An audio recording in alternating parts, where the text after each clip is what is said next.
मध्य प्रदेश के यशस्वी मुख्यमंत्री, जिन्होंने ज़्यादा समय नहीं हुआ है लेकिन कम समय में जिस तरह से उन्होंने तेज गति से काम करते हुए इंडस्ट्री के क्षेत्र में, इरिगेशन के क्षेत्र में, टूरिज्म के क्षेत्र में जिस तेजी के साथ काम किया है, उन्होंने सारे देश का ध्यान अपनी ओर आकर्षित किया है।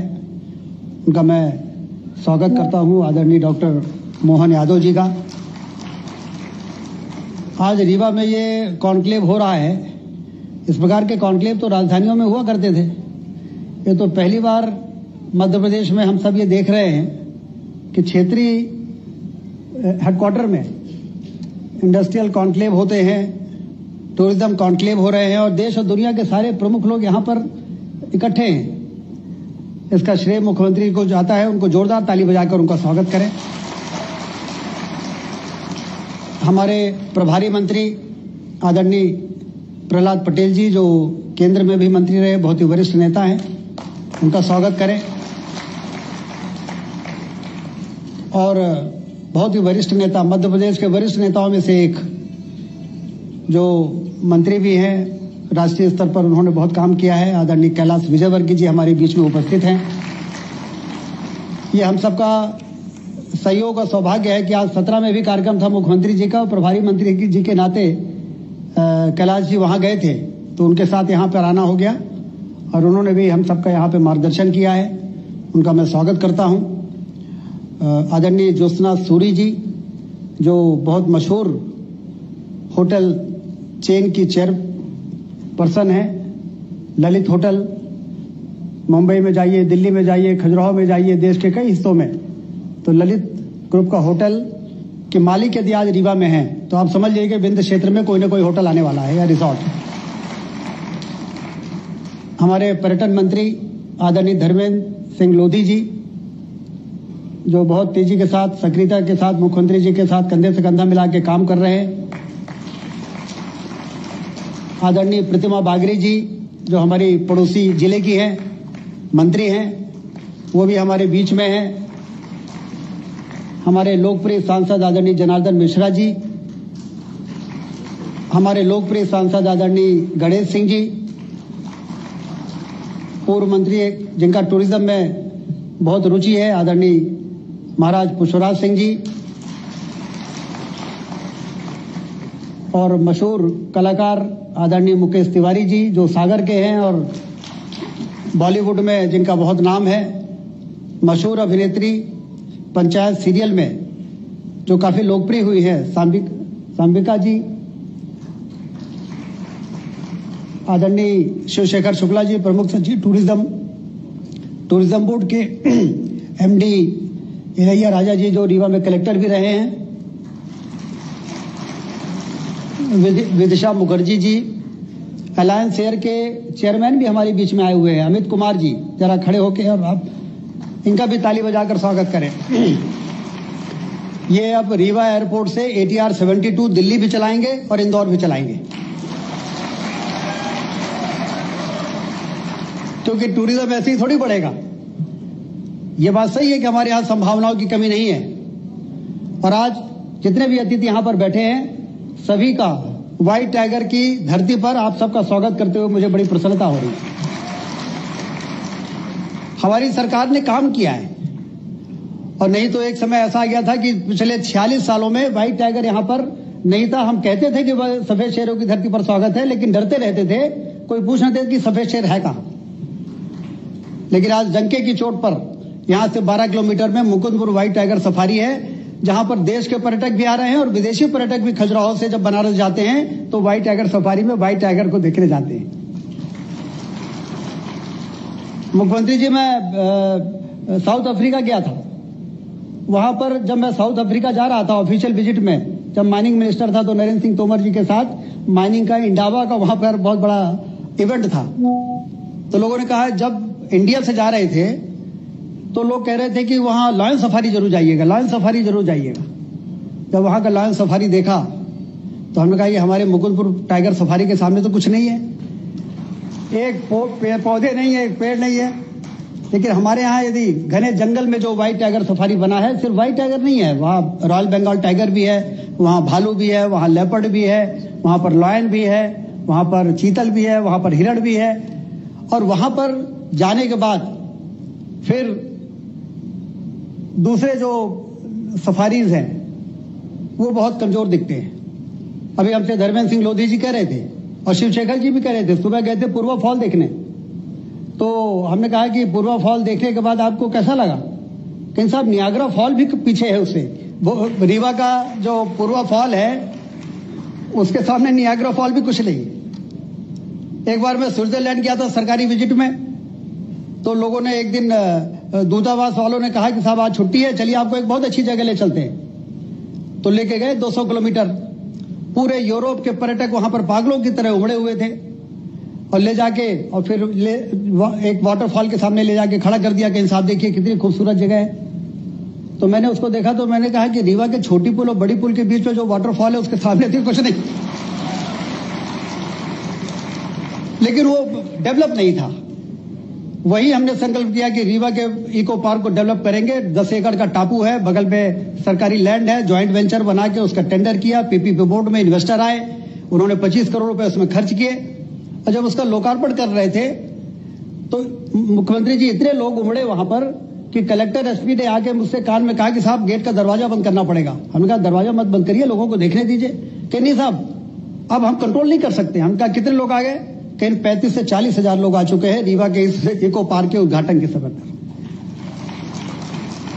जब कोई चीज विकसित हो जाती है, ये सरसी टापू की बात अभी बता रहे थे, अब मालदीव्स और लक्षद्वीप हम लोग जाते हैं, जैसा नजारा वहां पर है। एक रात यदि आप सरसी टापू में रुकेंगे, सुबह मैं जब रात में रुका और सुबह जब खिड़की के पर्दे खोले तो नीले रंग का वो बाण सागर का जो रिजर्वायर है वो किसी समुद्र से कम नहीं लग रहा था।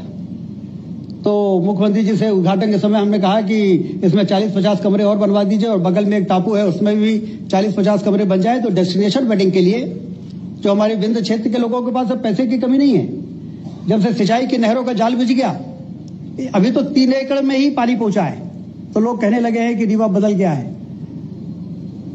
जिस दिन 9 लाख एकड़ में 6,000 करोड़ रुपए मुख्यमंत्री जी ने नई गढ़ी और हनुमना माइक्रो के लिए मंजूर किया है, रीवा के एक एक जमीन में सिंचाई का पानी पहुंचा। अब धरती से दौलत पैदा होती है तो पर कैपिटा इनकम बढ़ती है, पर कैपिटा इनकम बढ़ती है तो बिजनेस भी बढ़ता है, खरीदी बिक्री भी बढ़ती है। आज रीवा में सारे ब्रांडेड शोरूम्स क्यों आ रहे हैं? होड़ लगाए हुए हैं, बड़े बड़े शॉपिंग मॉल्स बन रहे हैं रीवा में, क्योंकि खरीदी बिक्री बढ़ गई है। खरीदी बिक्री इससे बढ़ गई कि सिंचाई की नहरों से धरती से दौलत पैदा होने लगी है और रीवा का व्यापार बढ़ रहा है। सिर्फ 3 लाख एकड़ में आज सुबह जब इन्फ्लुएंसर्स के साथ हम लोगों ने सायाजी में मीटिंग किया तो लोगों ने कहा कि रीवा ने पिछले 10-15 सालों में बहुत तरक्की की है, अब आगे का क्या प्लान है? हमने कहा अभी तो जो तरक्की हुई है वो फिल्म का ट्रेलर है, अभी तो पूरी फिल्म आना बाकी है। अभी तो 3 लाख एकड़ में ही सिंचाई हुई है। जिस दिन 9 लाख एकड़ में सिंचाई का पानी पहुंच जाएगा उस दिन आप कल्पना नहीं कर सकते हैं कि कितनी यहाँ पर रिचनेस हो जाएगी और कितना यहाँ पर पोटेंशियल जो है वो कितना पोटेंशियल आगे बढ़ने लगेगा। अभी तो अमित कुमार जी आए हैं यहाँ टटोलने के लिए कि कितना पोटेंशियल है। मैं दिल्ली गया था अमित कुमार जी से मिलने और हमने कहा कि 40 मिलियन टन हमारे यहाँ सीमेंट बनती है, 15,000 मेगावाट कोयले से बिजली बनती है। दुनिया के सबसे बड़े सोलर प्लांटों में एक सोलर प्लांट हमारे रीवा में है 750 मेगावाट, जिसके 26% बिजली से दिल्ली की सारी पूरी की पूरी मेट्रो ट्रेन चलती है। दिल्ली की मेट्रो जब मुख्य प्रधानमंत्री जी ने उद्घाटन किया तो उन्होंने कहा कि रीवा के लोग जब दिल्ली जाएंगे तो उनको इस बात का गर्व होगा कि दिल्ली की मेट्रो रीवा के सोलर प्लांट से चल रही है। तो ये सारी जो पोटेंशियल्स हैं, जो हवाई सेवा, अब हवाई जहाज कोई लग्जरी थोड़ी है, अब तो नेसेसिटी हो गई है और इसलिए हवाई सेवाओं का विस्तार इस क्षेत्र में विकास का पंख लगाएगा। इसलिए ATR 72 के हिसाब से अभी एयरपोर्ट बन के तैयार हुआ है। आने वाले दिनों में जब आवश्यकता होगी तो मुख्यमंत्री जी से हम निवेदन करेंगे कि अब 400-500 मीटर का रनवे और बढ़वा दीजिए, एयरबस चलने लगे, जिससे कि लोग आसानी से यहाँ पर आ सके और यहाँ के टूरिज्म का नेचुरल जो ब्यूटी है हमारे यहाँ, कुछ मुझे नहीं लगता कि और कहीं इतनी ज्यादा नेचुरल ब्यूटी हो सकती है। जंगल है, पहाड़ है, नदियां हैं। रिलीजियस टूरिज्म में मैहर का शारदा माई का धाम है, जहां पर बहुत से लोग आना चाहते हैं, लेकिन आए कैसे? अब इतने लोग आए हैं तो उनको मालूम पड़ा होगा, कोई बनारस में लैंड किया होगा, कोई प्रयागराज में लैंड किया होगा, कोई जबलपुर में लैंड किया होगा। जैसे रीवा में हवाई जहाज उतरने लगेगा उस दिन रिलीजियस टूरिज्म कितना बढ़ेगा।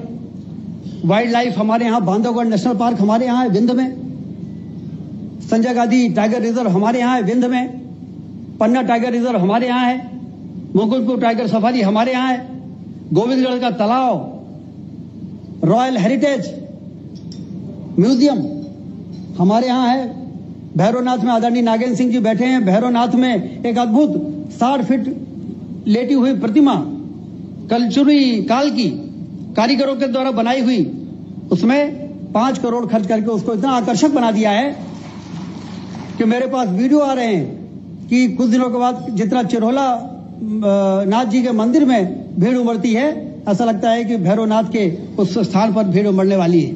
तो ये जब चीजें डेवलप हो जाती हैं तो लोग, क्योंकि जितना हमारे लिए खाना जरूरी है, जितना हमारे यहाँ सोना जरूरी है हमारे लिए, उतना ही पर्यटन भी आम आदमी के लिए जरूरी होता है। टूरिज्म के लिए वो लोग अपने परिवार के साथ कुछ दिनों के लिए सुकून का समय बिताना चाहते हैं। तो समय बिताने का माकूल स्थान यदि कहीं है तो मध्य प्रदेश के विंध्य क्षेत्र में है, जहां पर ये रीजनल टूरिज्म कॉन्क्लेव हो रही है। इसलिए आप सब जो मंच पर, सबका नाम मैं ले नहीं सका, लेकिन एक एक से बड़े दिग्गज लोग यहाँ पर बैठे हैं।